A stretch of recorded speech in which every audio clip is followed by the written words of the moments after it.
Foi o despertar de uma nova era. A era dos objetos voadores não identificados.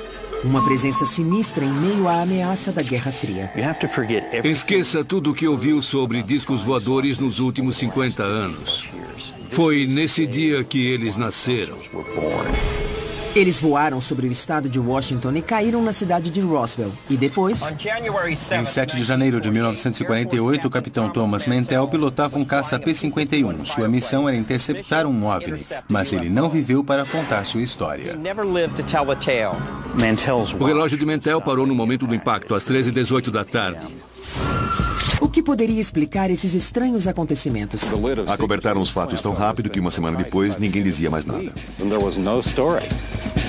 Agora voltamos ao passado para investigar os mais incríveis encontros com OVNIs da história moderna. Terá sido o início de uma guerra interplanetária ou tudo não passou de um grande complô? Classificar informações como ultra-secretas só desperta a curiosidade das pessoas. Hoje, em Reescrevendo a História.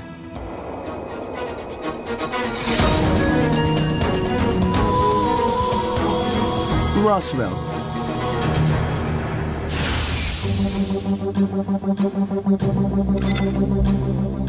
A identidade de alguns OVNIs está prestes a ser revelada.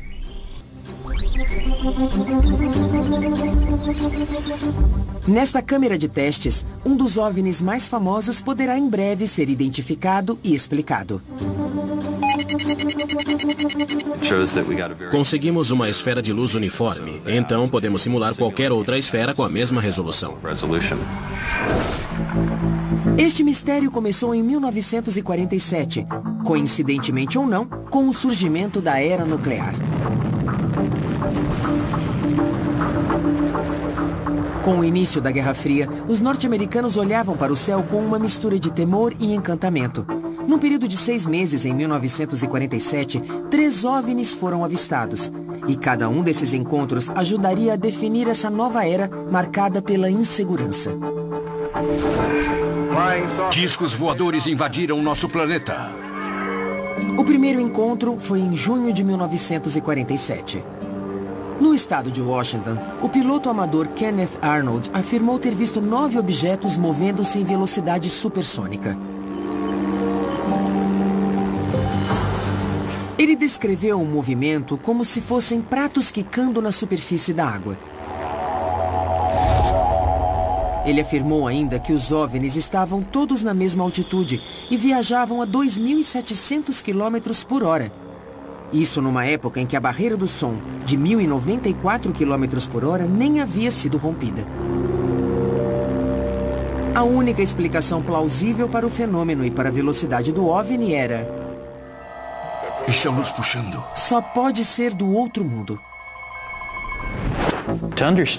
Para entender as circunstâncias do encontro de Kenneth Arnold, temos que considerar o momento histórico e esquecer tudo o que ouvimos sobre discos voadores nos últimos 50 anos. Foi nesse dia que os discos voadores nasceram como conceito, crença e objeto. Apenas 3 semanas após o episódio de Kenneth, ocorreu um dos encontros mais conhecidos de todos. Supostamente, um disco voador teria caído nas proximidades de Roswell, no Novo México. Na época, correram boatos de que os destroços haviam sido escondidos num hangar secreto. Este é o hangar 84. Testemunhas nos contaram que foi deste prédio que fragmentos da nave e dos corpos dos extraterrestres foram transferidos. E em janeiro de 1948, a histeria chegaria ao limite num terceiro encontro com discos voadores. Em Fort Knox, no Kentucky, o capitão Thomas Mantell morreria ao perseguir um OVNI com o seu caça P-51. Torre para Capitão Mantell, investigue um objeto não identificado em sua área. Sua morte alimentou o imaginário popular. Esses 3 encontros convenceram muitos de que os extraterrestres existiam e que estavam visitando o nosso planeta. Senhoras e senhores, está acontecendo alguma coisa. A história cresceu e até hoje muitos acreditam que os OVNIs cruzam o nosso céu. Talvez estejam certos, mas também podem estar errados. A versão oficial é de que aqueles objetos eram apenas imensos balões meteorológicos secretos.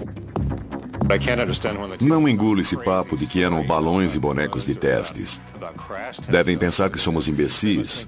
Qualquer um pode ver que é mentira. Mas o que estava acontecendo de fato nos céus dos Estados Unidos nos anos 40? A história do balão meteorológico é mesmo uma farsa? Há alguma outra explicação para os testemunhos aparentemente confiáveis?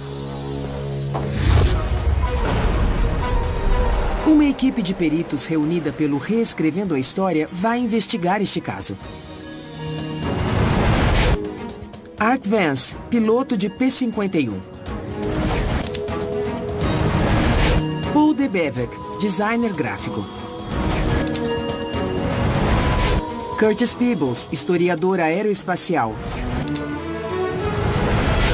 E Jack Pickerel, uma psicóloga cognitiva que fará uma experiência singular com 6 pessoas no deserto. Combinando todas essas especialidades e levando a tecnologia moderna de volta a 1947, vamos procurar respostas para o que aconteceu em Roswell e para o fenômeno dos OVNIs.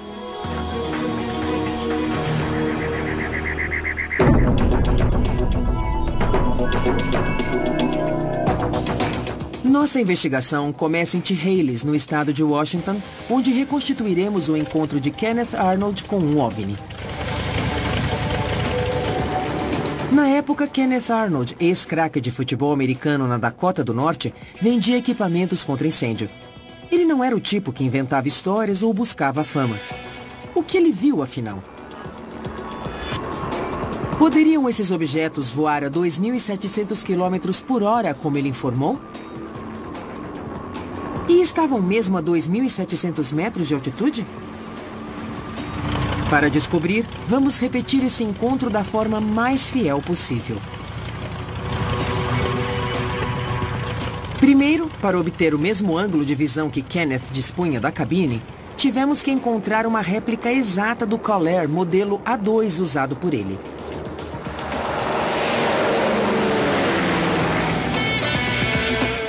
Para obter as mesmas condições de luminosidade e clima, voamos no verão, assim como Kenneth em 1947. Bill Owens, o nosso piloto, foi instruído pelo historiador Kevin Henderson. Vamos começar em Chehalis, onde Kenneth decolou. A rota foi baseada no depoimento dele. Kenneth decolou às 2 da tarde de Chehalis em direção a Yakima, no estado de Washington, e meia hora depois estava sobrevoando a cidade de Mineral. De sua posição, ele podia ver 3 picos.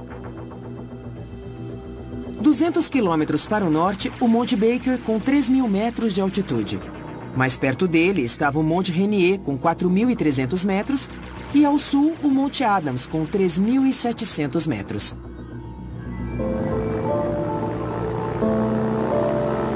Seguindo o plano de voo à risca, Bill Owens pilota o Caller sobre Mineral.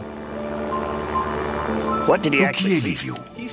Ele disse que ao norte, no alto do Monte Baker, ele viu um clarão que o distraiu. Um clarão, sei. Ele pensou que eram aeronaves voando em formação. Kenneth disse ter visto estes 9 objetos rumarem para o sul na direção do Monte Rainier. Mas descobrimos que seria praticamente impossível ver qualquer objeto daquela distância. Kenneth disse que os viu piscando e virando ao passarem o Monte Rainier. Foi aí que ele percebeu que testemunhava uma coisa incrível.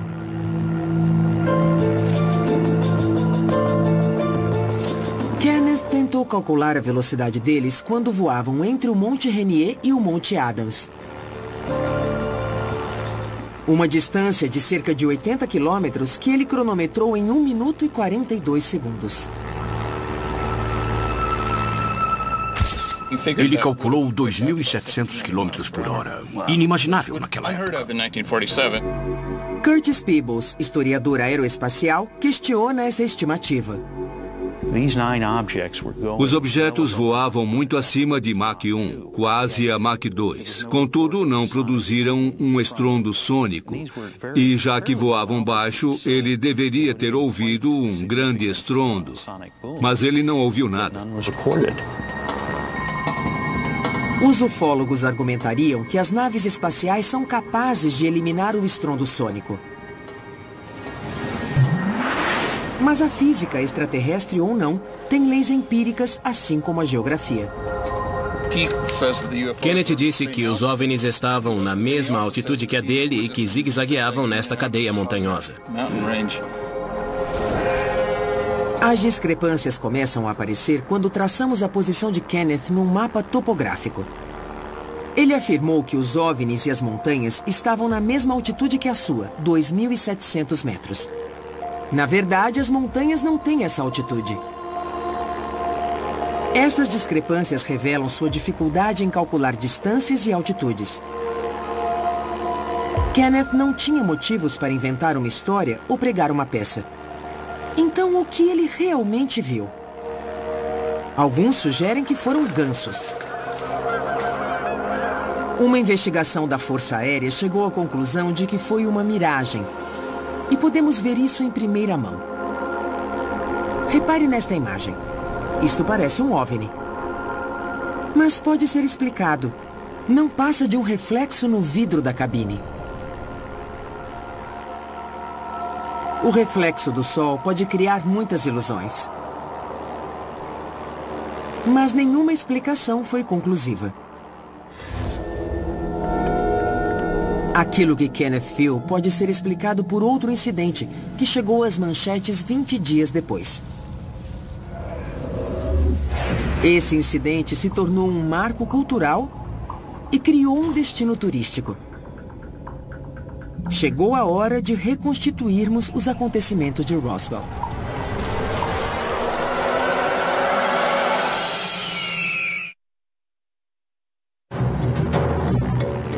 Quando o Reescrevendo a História reconstituiu o voo histórico de Kenneth Arnold, ficou claro que os 9 objetos observados por ele não atingiram a velocidade nem a altitude que ele relatou. Mas, em 1947, o incidente virou manchete. E 3 semanas depois, a história se repetiu quando um dos discos voadores supostamente se espatifou em Roswell, no Novo México. É assim que os relatos históricos descrevem o que aconteceu. Em julho de 1947, o fazendeiro Mac Brazel descobriu destroços estranhos numa pastagem. Tiras de borracha, fita adesiva, ripas e papel alumínio. Ele recolheu tudo e levou para o xerife de Roswell, que chamou os militares. A Força Aérea despachou uma equipe para investigar e recolher qualquer material esquecido por Mac Brazel.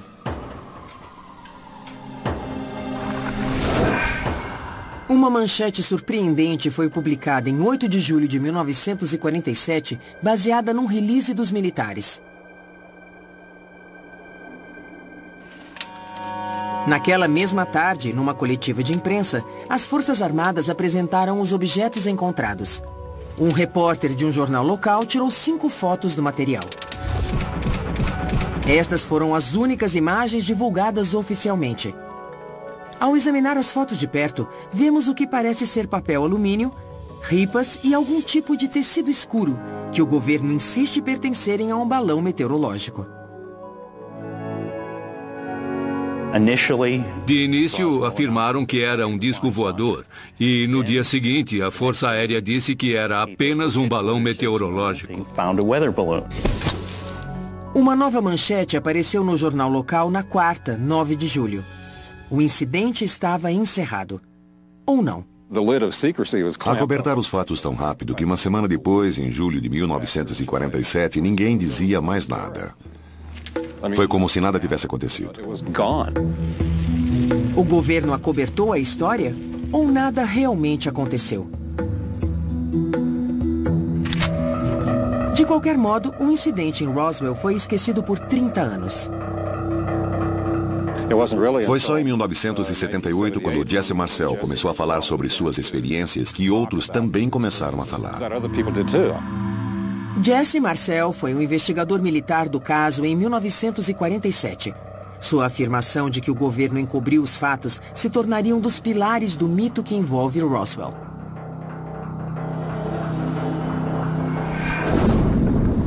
Depois que Marcel revelou sua história em 1978, outras testemunhas começaram a adicionar detalhes à lenda. Na nova versão, além de chapas metálicas e ripas, Mac Brazel teria encontrado um extraterrestre entre os destroços. Fitas com motivos florais, na verdade, seriam estranhos hieróglifos. Outras testemunhas afirmaram que, após a coletiva de imprensa, o material teria sido despachado para um local secreto. A Área 51, onde o governo dos Estados Unidos continuaria a guardar seus segredos. Se você tivesse um monte de metais e alguns corpinhos, o que faria? Você os pegaria e guardaria para sempre. Esses detalhes fascinantes transformaram Roswell no mais importante encontro com OVNIs de todos os tempos. Mas à medida que a história era aumentada, surgiam problemas com os detalhes. Por exemplo, não havia um consenso sobre onde a nave havia pousado. Nem sabemos se foi num lugar só, sabemos onde os destroços foram localizados devido aos testemunhos, mas faltam várias peças do quebra-cabeça, entre elas o local do impacto. Testemunhas apontam para um milharal, para o Rancho Foster e para Ragsdale. Quando arrebanhamos os animais com as motos, os carros ou a cavalo, sempre olhamos para baixo procurando destroços para poder provar o que aconteceu aqui. Algumas pessoas situam os destroços nas planícies de St. Augustine, 240 quilômetros a leste daqui. Mas cada detalhe no caso Roswell sofre de um problema sério. Os relatos são sempre dissonantes e, com o passar do tempo, os detalhes parecem mudar e ficam mais elaborados. Assim, parece haver duas explicações plausíveis para o incidente de Roswell. A primeira é que extraterrestres visitaram a Terra e estão sob a custódia do governo norte-americano. A segunda é que as testemunhas inventaram a história. Mas poderia haver uma terceira explicação? Talvez os relatos, como os de Jesse Marcel ou Mac Brazel, sejam verdadeiros, mas inconscientemente eles podem ter enfeitado os fatos e tê-los transformado numa memória inexata do incidente. Na verdade, havia coisas voando acima de Roswell. Eram misteriosas, ultra-secretas e tecnologicamente avançadas. O Mogul era um projeto de segurança nacional que enviava balões munidos de equipamentos acústicos para a estratosfera para monitorar os testes nucleares soviéticos. Na década seguinte, várias experiências aeroespaciais secretas foram realizadas sob forte esquema de segurança. E até bonecos foram lançados da estratosfera. Muitos bonecos foram lançados. Cerca de 2.500 balões foram lançados em 30 anos só no Novo México. Os projetos eram tão sigilosos que nem os oficiais de alta patente na base aérea de Roswell tinham sido informados. Será que as pessoas extrapolaram esses eventos, transformando-os em algo de caráter extraterrestre?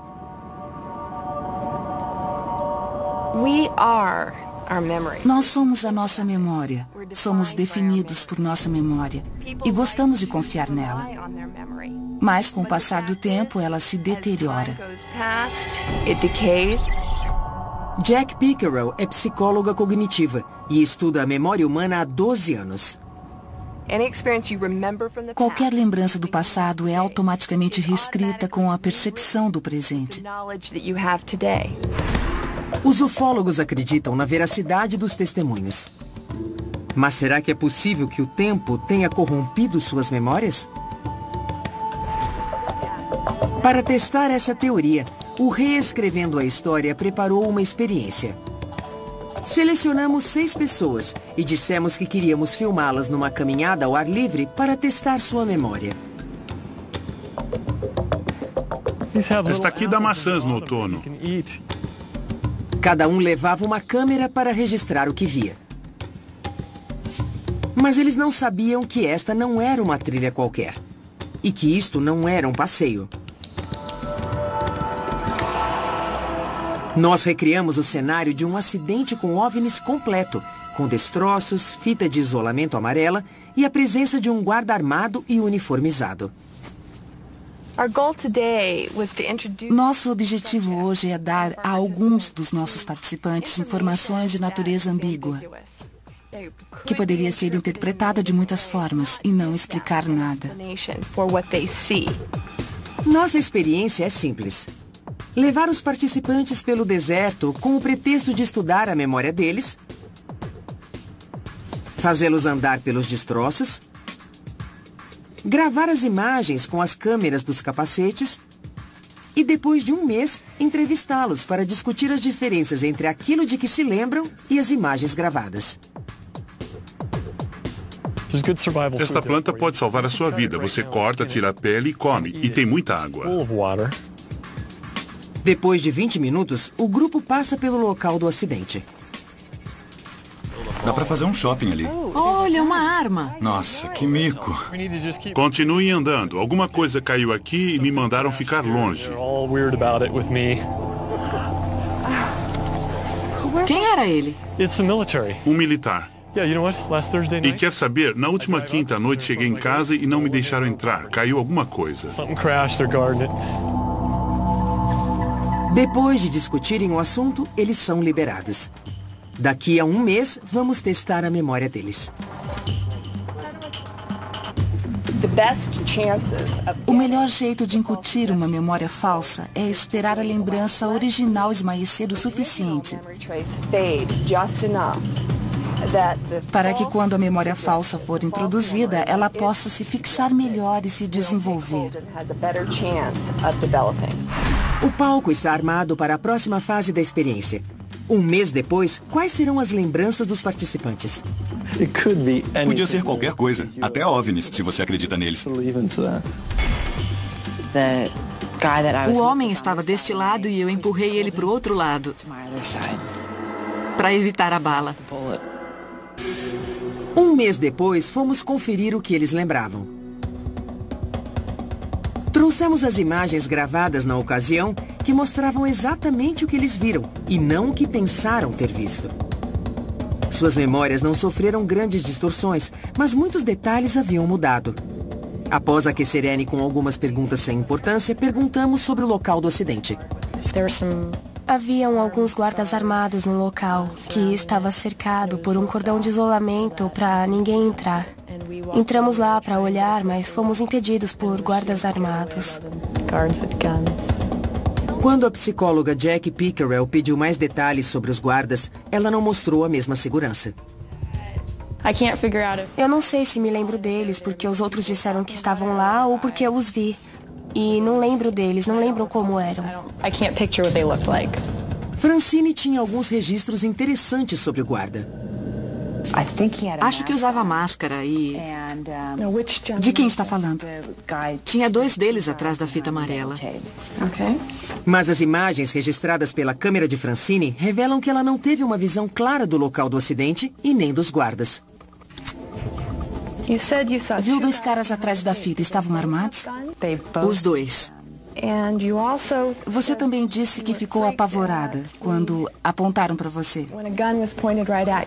Claro que sim. Apontaram para você? Correram na nossa direção. Não queriam que a gente chegasse perto da fita amarela. Um deles apontava para o outro lado, mas apontou para a gente depois. Eu estava com medo. Sentiu medo? O homem estava deste lado e eu empurrei ele para o outro lado, para evitar a bala. Novamente, as imagens gravadas revelam o que eles realmente viram. Há diferenças claras. No teste, assim como em Roswell, uma vez que a memória é alterada, o indivíduo realmente acredita estar falando a verdade. Entre as coisas que me disse hoje sobre a caminhada há um mês, tem certeza de que está lembrando corretamente de tudo o que aconteceu lá? 1 para não tenho certeza e 5 para tenho certeza absoluta. 5. 5. Eles não estão mentindo. É isso que dificulta tudo. Estão totalmente convencidos de que aquela memória é deles. Eles jurariam de pé juntos de que aquela é a verdade. Antes dos participantes irem embora, explicamos a natureza da experiência para evitar o surgimento de qualquer novo boato sobre OVNIs. Se o reescrevendo a história demonstrou que a memória pode ser alterada e distorcida em apenas um mês, imagine o que pode acontecer depois de 30 anos. A criação de uma memória falsa não é intencional. Já vimos acontecer com policiais e até com pais bem intencionados ao questionarem seus filhos. A intenção não é enganar as pessoas de propósito, só mudamos a maneira de questioná-las. Decifrar os fatos depois de meio século de especulações criativas pode ser impossível. Mas graças à investigação do Reescrevendo a História, podemos afirmar que o mito de Roswell foi aprimorado com o passar do tempo. E as provas materiais? Os ufólogos dirão que as provas estão guardadas num hangar da Área 51. Mas existe um relato, no qual muitos acreditam, indicando que os destroços são de origem extraterrestre. O depoimento de Jesse Marcel, o militar que teria sido encarregado do acobertamento do caso. Ele parou em casa antes de ir para a base, acordou a esposa e o filho no meio da noite e disse: "É agora ou nunca, porque quando eu voltar para a base, serão ultra-secretas." As testemunhas afirmam que o material parecia folha de alumínio e tinha memória molecular. Você podia amassar como papel alumínio, mas quando soltava, voltava ao formato original, lisinho, como se nunca tivesse sido tocado. Mas haverá uma outra explicação para essa estranha substância que apoie a teoria dos testes secretos com balões meteorológicos? O Reescrevendo a História visitou um laboratório metalúrgico para achar algumas respostas. Primeiro, Russ Sherman, especialista em metais, examinou as fotos tiradas pela imprensa. Para mim, parece um tecido ou plástico revestido. É difícil dizer. Parece que isto preso ao balão era um radar. Em 1947, um garoto de 11 anos, ou qualquer um, conheceria o papel alumínio. Certo. Que depois de amassado não desamassa sozinho, porque não tem memória molecular. Mas se fosse plástico metalizado, desamassaria. Hoje estamos tão acostumados com isso que nem nos impressionamos, mas para um menino de 11 anos, pareceria uma coisa do outro mundo. Seria estranho. As lembranças confusas e os metais mágicos já foram explicados pelo Reescrevendo a História. Mas, independentemente do que aconteceu, o acidente em Roswell alimentou uma paranoia crescente e serviu de palco para o terceiro e mais mortífero encontro com um OVNI já documentado.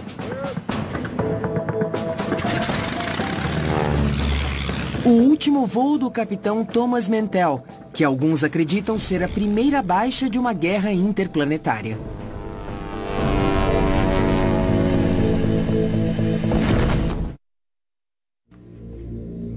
Em 1947, depois do encontro de Kenneth Arnold, uma paranoia crescente encheu os céus norte-americanos de luzes e aeronaves misteriosas.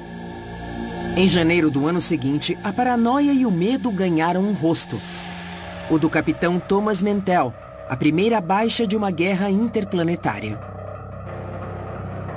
Hoje, o Reescrevendo a História abre os registros oficiais para compararmos o que sabemos com o que realmente aconteceu. No dia 7 de janeiro de 1948, logo depois da 1 da tarde, começaram a chegar relatos sobre um objeto enorme no céu do Kentucky. Naquele momento, o capitão Mantell liderava uma esquadrilha de Mustangs P-51 num voo de baixa altitude cruzando o estado. Ao se aproximarem de Fort Knox, a torre de controle de Godman pediu que investigassem o objeto. e Mantell concordou. A 4.300 metros, os 3 pilotos iniciaram uma subida vertical. A velocidade máxima para uma subida vertical seria de 290 km por hora.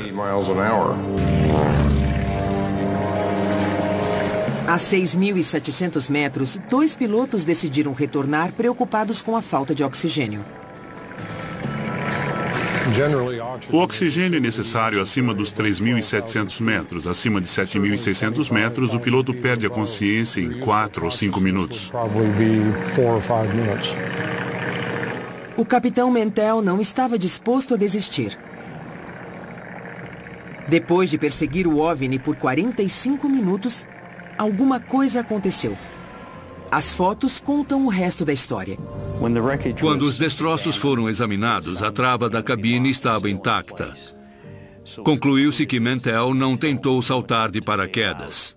Seu relógio parou no momento do impacto, às 13h18 da tarde. Alguns acreditam que ele foi derrubado, mas outros têm uma explicação mais simples.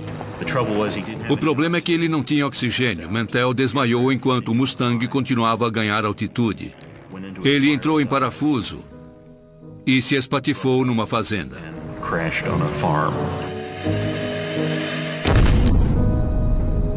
Mas o que Mantell estava vendo da cabine? Com a escassez de informações, a imaginação corria solta e então começaram as especulações. Na época do acidente, corria o boato de que foi um avião soviético que atirou no P-51, que estava radioativo, e que o corpo de Mantell não foi encontrado. Estavam todos errados. Nos anos 70, o governo abriu os arquivos sobre outro projeto secreto. Dessa vez, os balões foram lançados de Columbus, Ohio, em janeiro de 1948. Acho que o capitão Mantell estava perseguindo um Skyhook, um balão enorme de plástico que pode chegar a 30 mil metros. Um balão desses foi lançado pouco antes do incidente, levando um dispositivo de raios cósmicos. Esses balões foram lançados às dúzias por todos os Estados Unidos e ainda hoje a NASA continua a lançá-los.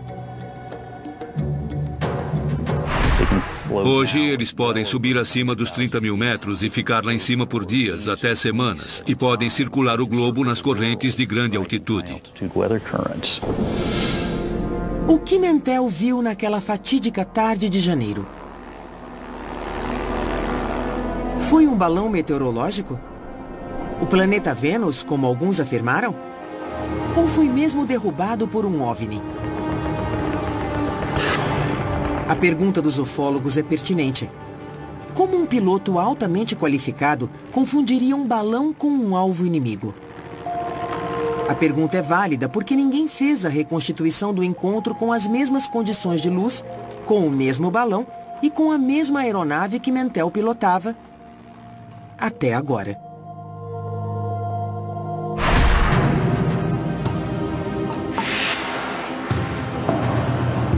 O Reescrevendo a História conduzirá um experimento para descobrir o que Mantell viu ao ganhar altitude. Primeiro vamos reproduzir a vista que ele tinha da cabine, seu ângulo de voo e as condições de luz.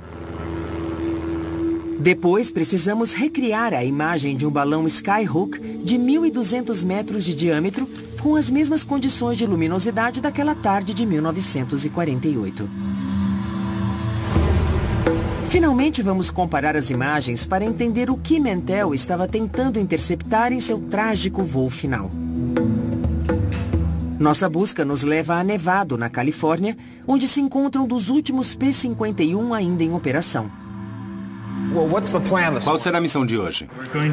Vamos repetir o último voo do capitão Mantell, utilizando o relatório do acidente e a documentação disponível. Art, você vai mandar a gente lá para cima reproduzir esse voo?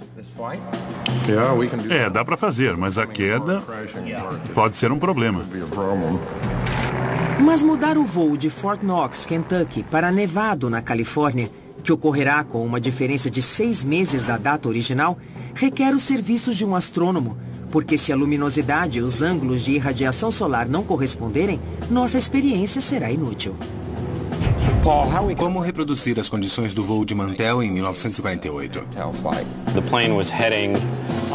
O Mustang estava rumando para 230. Calculei a posição do Sol em Kentucky naquela tarde e o avião estava a uns 9 graus para a direita do Sol. Então fiz os cálculos correspondentes da altitude do Sol e cheguei a um ângulo de 85 graus. O ideal seria decolarmos hoje entre as 7h30 e 8 horas. Agora, outro desafio. Para registrar o que Mantell teria visto, precisamos de um cinegrafista no Mustang. Mas o P-51 é um caça de um lugar só. Dá para acomodar um cinegrafista no Mustang? Este é o seu paraquedas. Vai dar. Esse espaço era ocupado por um tanque de combustível de 320 litros. No lugar dele tem um assento ejetável. Tem espaço suficiente.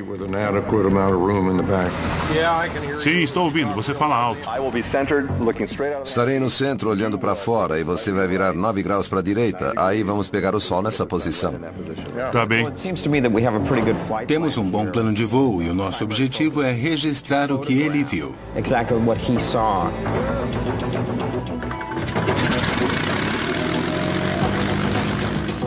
O nosso Mustang reconstituiu o voo do capitão Mantell com precisão. Hartmann teve contato constante com a base e voou no mesmo ângulo de Mantell. E o nosso cinegrafista registrou as imagens. Esta era a visão que Mantell tinha naquele dia. Mas uma coisa estava faltando: a imagem do objeto que ele teria visto. Desafiamos Paul Debevec, especialista em computação gráfica, a simular a imagem para depois incluí-la no vídeo que gravamos em voo. Conseguimos uma esfera de luz uniforme, então podemos simular qualquer outra esfera com a mesma resolução. Pesquisando no Institute for Creative Technologies, Paul desenvolveu um método especial para iluminar objetos de forma realista. Uma das minhas motivações foi poder gravar pessoas no estúdio e depois iluminá-las de forma a imitar a luminosidade local. Depois posso fazer uma sobreposição e recriar o fundo no estúdio. Fica super natural, mas é um efeito especial. Se essa técnica puder ser adaptada para o nosso experimento, teremos outros desafios.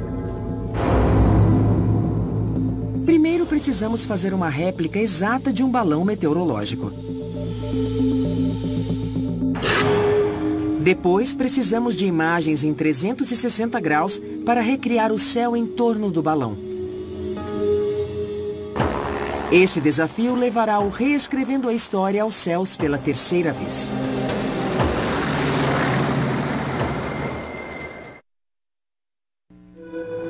O Reescrevendo a História está analisando 3 encontros com OVNIs e já trouxe novas informações. No primeiro caso, durante o voo de Kenneth Arnold, a luz refletida na cabine do avião pode ter influenciado suas observações. No segundo, projetos militares secretos realizados perto de Roswell despertaram a curiosidade das pessoas. E fizemos uma experiência que provou como a memória é alterada com o decorrer do tempo.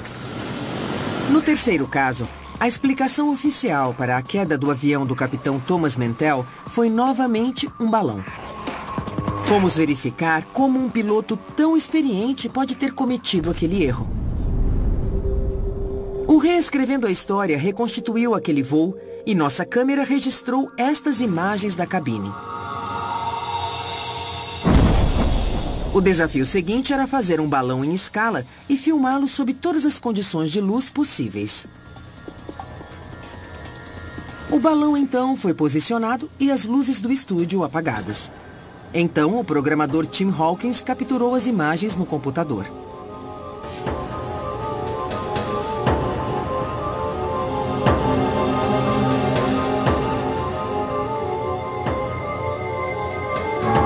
O ângulo da câmera que coletava os dados tinha que ser exato. Posicionamos a câmera embaixo do balão para termos uma visão de baixo para cima, como a de Mantell. Para a segunda parte deste teste, precisávamos reconstituir as mesmas condições de luminosidade daquela fatídica tarde. Usamos uma lente olho de peixe na câmera.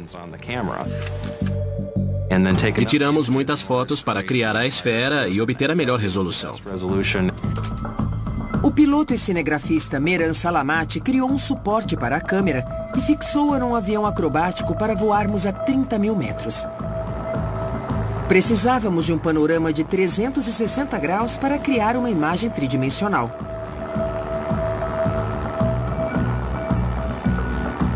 Registrar a imagem da parte superior foi relativamente fácil.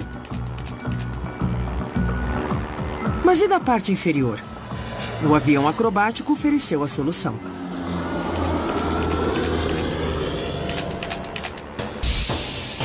Nesta página da internet, podemos ver todas as imagens obtidas durante o voo. A edição das imagens nos permite reconstituir todas as condições de luminosidade refletidas no balão. Mais uma vez, nos perguntamos: o capitão Thomas Mantell morreu ao perseguir um OVNI? Ou um balão meteorológico? O que ele viu naquela tarde? Na próxima etapa do processo, o artista gráfico Douglas Martin reduz a escala das nossas imagens para se adequarem à distância do avião de Mantell. Pat, terminei. Quer dar uma olhada? Quer. O objeto está a 9 graus do Sol. Se achar a imagem certa, nós podemos montar. Patrick Martin, assistente gráfico, procura uma imagem que combine com o ângulo do objeto em relação ao Sol. Doug, que tal? É isso. Vem dar uma olhada. Douglas reduz a imagem para se adequar à altitude do balão. Aqui o objeto está a 15 mil metros. E aqui a 23 mil. Ele tem cerca de 1/4 do tamanho do Sol em relação ao que você veria da cabine. E aqui a 30 mil metros. Qual delas você acha que Mantell viu? A 15 mil metros dá para ver bem o que é. A 23 mil metros a imagem é mais ambígua. É, foi a 23 mil mesmo. Eu iria atrás. Valeria a pena. Finalmente, nossa experiência chegou ao fim. Esta seria a aparência de um balão Skyhook flutuando 23 mil metros acima de um Mustang P-51 em voo vertical, voando precisamente no mesmo ângulo e nas mesmas condições de luz de 8 de janeiro de 1948. Esta pode ter sido a imagem que Thomas Mantell viu ao desmaiar por falta de oxigênio. Se você estivesse lá em cima com uma coisa dessas, veria um objeto voador. E se não soubesse o que era, seria não identificado. Então, seria um OVNI.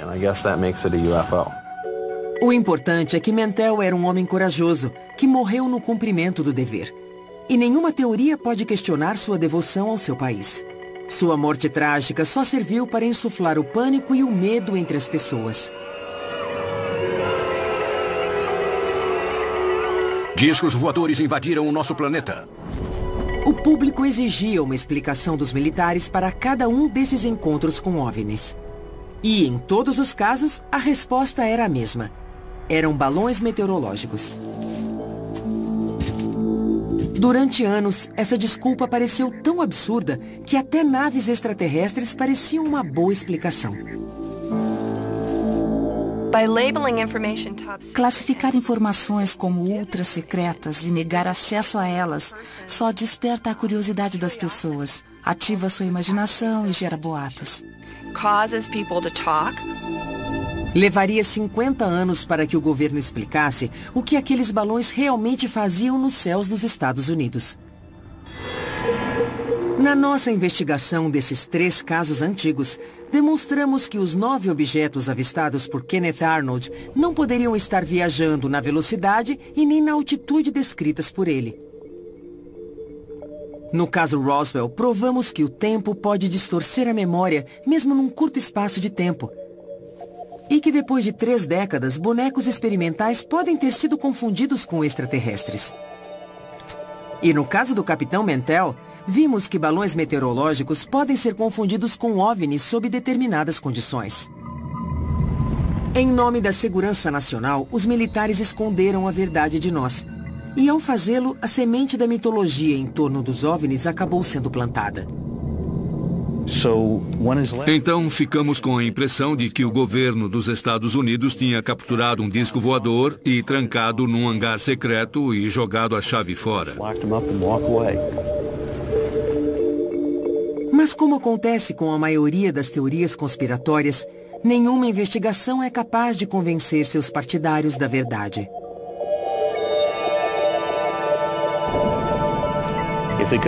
Se o governo tivesse mesmo capturado um disco voador acidentado em Roswell ou em outro lugar, o segredo ia durar 10 segundos, porque a informação vazaria.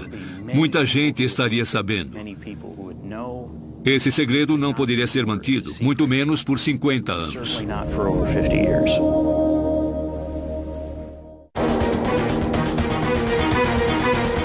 Versão brasileira, Tempo Filmes, São Paulo.